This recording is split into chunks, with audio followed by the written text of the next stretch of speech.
Hello friends, welcome you all to Suganthi's vlog. ஒரு simplest chicken பிரியாணிக்கு என்ன ரெசிபியோ அதை சொல்கிறேங்க. 2 தக்காளி, 2 பெரிய வெங்காயம், பட்டை, கிராம்பு, கொஞ்சம் மல்லித்தூள், சோம்பு. இந்த பக்கம் பார்த்தீங்கன்னா ஒரு கை நிறைய புதினா இலை, இஞ்சியும் பூண்டும் சேர்த்து ஒளிச்சு உள்ளே வச்சுருக்கேன். மீன் டைம் ஃப்ரெண்ட்ஸ், 1/2 kg சிக்கனை இந்த மாதிரி நல்லா வேக வச்சு வச்சுருக்கேன். மஞ்சப்பொடி, பெப்பர், உப்பு போட்டு மட்டும் வேக வச்சுருக்கேன்.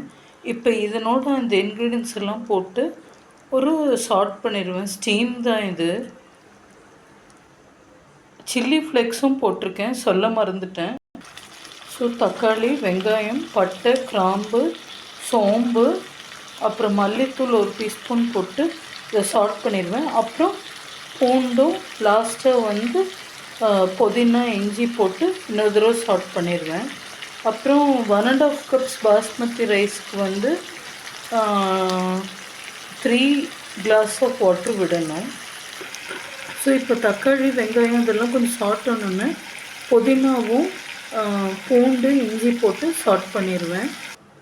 ஸோ ஃப்ரெண்ட்ஸ், இந்த தக்காளி, இஞ்சி, பூண்டு, வெங்காயம்லாம் ஒரு சேர வெந்தோடனே, அதாவது ஏற்கனவே ஒரு 1/2 கிளாஸ் வாட்டர் விட்டேன் அது சாட்டாகி வேகிறதுக்கு.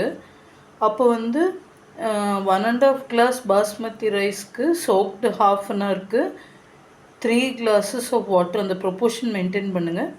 10 தெளிச்சிக்கலாம். ஓப்பனாக தான் வேக வைக்கிறேன், சரிங்களா?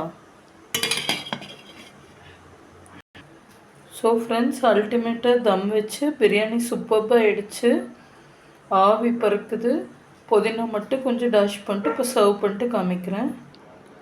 ஹலோ ஃப்ரெண்ட்ஸ், இன்றைக்கி நம்ம வீட்டில் நல்ல பாஸ்மதி ரைஸில் சிக்கன் பிரியாணி தான்.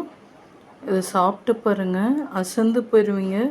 தனித்தனியாக உதிரியாக ரொம்ப டேஸ்டியாக வந்திருக்கு. ஆவி அடிச்சிட்ருக்கு, அதனால தெரிய மாட்டேங்குது. புதினா மேலே டேஷ் பண்ணி நிறைய கார்லிக் போட்டு, it is extremely awesome. Okay friends, thank you.